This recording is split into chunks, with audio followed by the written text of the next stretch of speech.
টিয়া পাখির আকর্ষণীয় অভিনয়। আলিফ লায়লা আলিফ লায়লা আলিফ লায়লা, দেখো সব নতুন কাহিনী, মন ভরে যায় তার বাণী। কত যুগ পেরিয়ে গেছে, নতুন পর্বে এসেছে আলিফ লায়লা। ও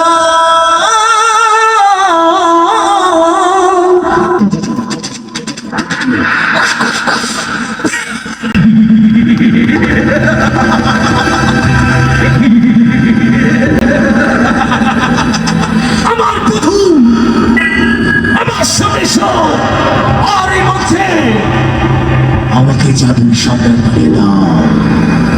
হে আমার বৎস, হে আমার বৎস, তুই যদি ওই জাদুর সম্রাট হতে চাস তাহলে কিন্তু ওই মামা ভাগ্নের ডিম তোকে পুড়িয়ে ফেলতে হবে।